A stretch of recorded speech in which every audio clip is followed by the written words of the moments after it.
Selamat datang di Akademi Kripto. Di Akademi ini, kalian akan belajar semua yang kalian perlu tahu tentang dunia cryptocurrency. Sebelum kita mulai belajar lebih lanjut, di sini gue saranin kalian untuk ambil kertas, ambil buku, untuk kalian catat hal-hal yang akan gue ajarin di sini. Karena di Akademi ini, gue nggak akan ajarin kalian sekedar trivia yang kalian bisa cari di Google ya. Gue nggak akan ajarin yang basic-basic doang. Tapi kita akan belajar gimana caranya kalian bisa ngerti dari nol, sampai kalian akhirnya bisa ngatur portofolio. Jadi ini bakal lengkap end-to-end gimana cara kalian research crypto, gimana caranya attention ekonomi itu ngaruh sebenarnya di dunia kripto. Nah, tapi sebelum mulai semua itu, gua rasa satu hal yang kalian harus punya tentang kripto adalah conviction atau keyakinan. Karena ini kepercayaan gue pribadi bahwa conviction itu nggak bisa dipinjam. Itu either kalian punya atau kalian nggak punya. Sebelum memiliki conviction terhadap suatu hal, tentunya kalian harus punya memang ilmu terhadap hal tersebut. Kalian ngerti terhadap hal yang kalian mau punya keyakinan itu. Jadi kita akan mulai dari tesis besar kripto atau the big crypto thesis. Semua yang ada di sini itu berdasarkan pengalaman pribadi gue dan gue akan sharing semuanya ke kalian. Kita sebenarnya di adopsi kripto kita masih sangat awal ya. Mungkin semua orangnya, termasuk kalian dan gue pribadi itu berharap kita beli Bitcoin di harganya waktu itu masih $100 atau $1000. Semua orang bisa berandai-andai. Tapi sebenarnya waktu terbaik untuk mulai itu sekarang, karena kita nggak bisa mulai kemarin. Dan masa depan itu kita tahu bahwa kripto adopsinya akan terus berkembang. Jadi kalau belum mulai, saat paling baik untuk mulai di dunia kripto adalah sekarang. Nah, kita tahu layaknya semua inovasi pastinya ada penerimaan dan penolakan. Ini kata-kata dari Thomas Kuhn, itu yang bikin buku The Scientific Revolution, di mana adopsi S-curve dari sebuah teknologi itu cepat dan unik. Jadi kayak misalnya penemuan roda ya, atau bahkan penemuan pesawat. Nah, kita lihat waktu itu sebelum tahun 1903, sebelum Wright bersaudara itu bikin pesawat, semua orang banyak yang bikin pesawat dengan metode yang aneh-aneh. Ada yang bikin coba kayak burung terus gagal, ada yang jatuh, banyak yang meninggal. Leonardo da Vinci pun pernah gambar seperti helikopter, seperti pesawat. Tapi kalau misalnya sebelum diciptakan 1903 pesawat, orang tuh dikira gila untuk yang mencoba untuk terbang, untuk mencoba bikin pesawat. Tapi seperti kita tahu ya, ini indahnya dari revolusi inovasi. Begitu 1903 pesawat dibikin, 1969 kita udah sampai di bulan. Jadi manusia tuh adopsi teknologi super cepat. Ini penemuan cryptocurrency menurut gue mirip seperti penemuan pesawat, penemuan roda, bahkan penemuan api. Menurut gue, waktu paling tepat untuk kita berinvestasi di sebuah inovasi itu di saat kayak gini. Teknologi itu udah berkembang, adopsi ya udah cepat, kita ngerasa ini ada momentum nih. Tapi 99% orang di sekitar kita nggak ngerti tentang teknologinya. Contohnya seperti internet. Jadi waktu itu kan kita bisa lihat ya, zaman sebelum tahun 2000-an, internet tuh lagi marak. Semua orang tahu internet akan cepat segala macam, web 1.0 segala macam bakal cepat. Tapi nggak banyak yang ngerti tentang internet. Sama seperti web 2.0 keluar. Banyak yang tahu internet tuh akan booming, tapi banyak yang bahkan nggak percaya juga. Nah, kita lihat sekarang kalau misalnya di dunia kripto ya, di dunia kripto, di dunia Bitcoin ya, di dunia Ethereum. Mungkin semua orang udah dengar gitu. Semua orang udah tahu, oh ini growing ini Bitcoin gitu. Tapi kalau kita tanya ke teman kita tanya ke orang tua kita tanya bahkan ke keluarga kita, mereka nggak ngerti, mereka nggak bisa jelasin apa itu cryptocurrency. Nah, itu adalah menurut gue saat yang tepat. Di saat semua orang udah tahu, momentumnya udah ada, tapi orang nggak ngerti tentang asetnya. Itu saat yang terbaik untuk kita bisa membeli sebuah aset. Nah, kalian coba bayangin ya, uang itu banyak mengendap di aset-aset lama ya, ada sekitar 150 triliun US dollar itu mengendap di real estate, di global equity ya. Global equity itu adalah total stock market dunia, market cap-nya hampir 100 triliun US dollar. Dan sisanya ada government bonds, ada corporate bonds. Bitcoin itu baru berapa? Di saat videonya di shoot itu baru 300 billion US dollar. Dan market cap kripto itu di bawah 1 triliun. Jadi menurut kalian apakah ini adalah aset kelas yang akan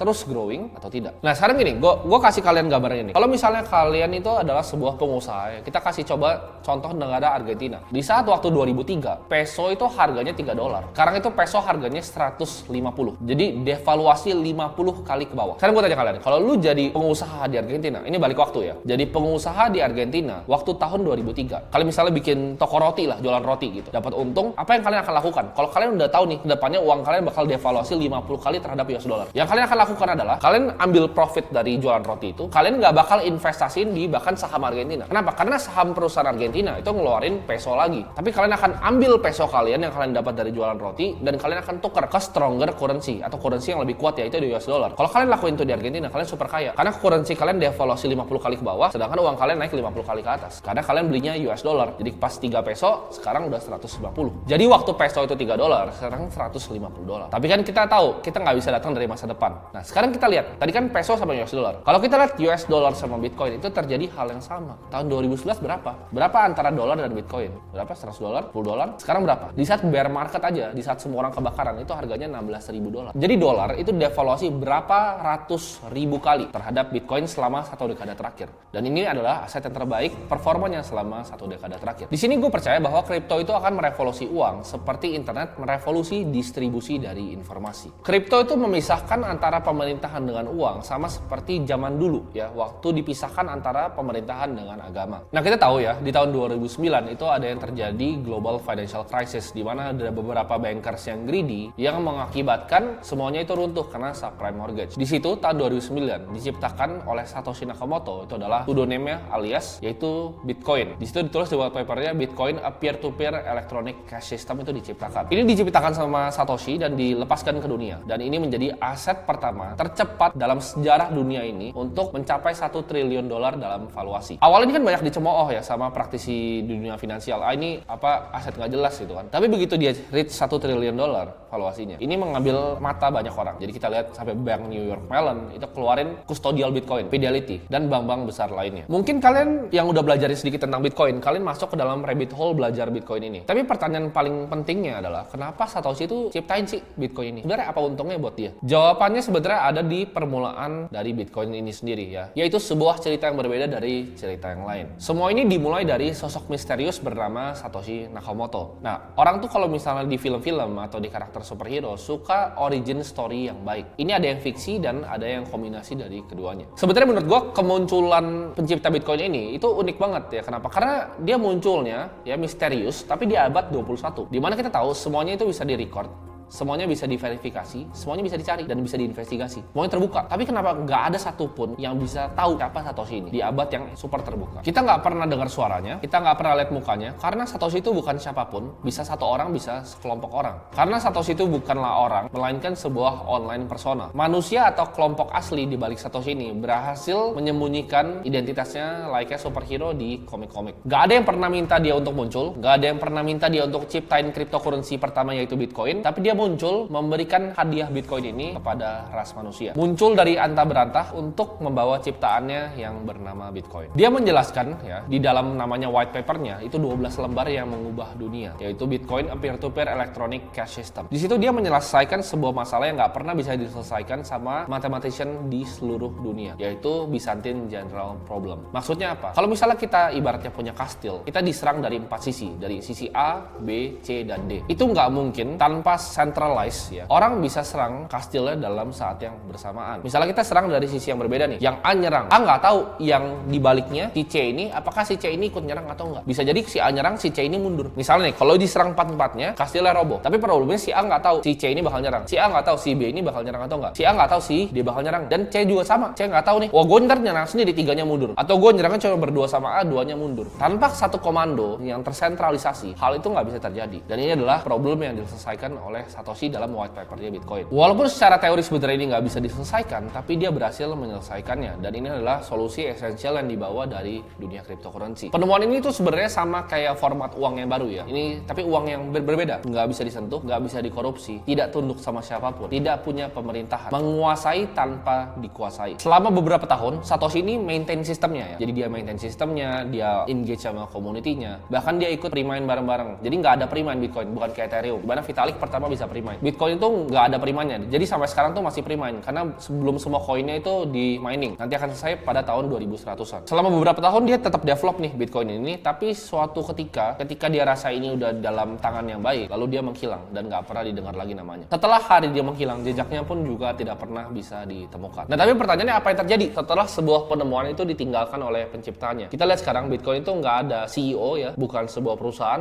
bukan sebuah entitas, tapi nggak pernah bisa dimatikan. Udah dicoba sama berbagai macam negara untuk shutdown Bitcoin, India, Cina, nggak ada yang berhasil. Ini bagaikan ibaratnya kebakaran hutan ya, tapi di cyberspace. Jadi udah menyebar dan ini apinya udah nggak bisa dipadamkan. Tanpa pemimpin, tanpa karyawan, tanpa developer, dia bisa jalan sendiri. Fundamental dari sistemnya itu nggak pernah bisa diganti selama 1 dekade terakhir. Ciptaan yang bisa berjalan sendiri tanpa ada orang yang bisa shutdown atau pemerintahan manapun. Desainnya sendiri cukup unik di mana dia bisa self-sustaining atau running selama ribuan sampai bahkan nggak tahu berapa tahun pun Bitcoin akan still stay. Karena rules dari operasinya sendiri itu berdasarkan aturan dari batasan fisika dan juga matematika. Intrinsic value-nya itu berdasarkan energi yang digunakan untuk menciptakan satu koin. Tapi dengan justru kepergiannya Satoshi, beliau itu meninggalkan suatu harta yang amat besar, yaitu 1 juta koin yang waktu itu beliau mining bareng-bareng sama adopter awal dari Bitcoin. Nah, tapi pertanyaannya mungkin banyak yang bingung. Dia kan bikin ciptaannya suatu hebat ini kan. Itu mencapai $1 triliun dalam valuasi. Kita lihat ilmuwan atau penemu lainnya, kayak Thomas Alva Edison. Itu jadi sangat kaya jualan lampu.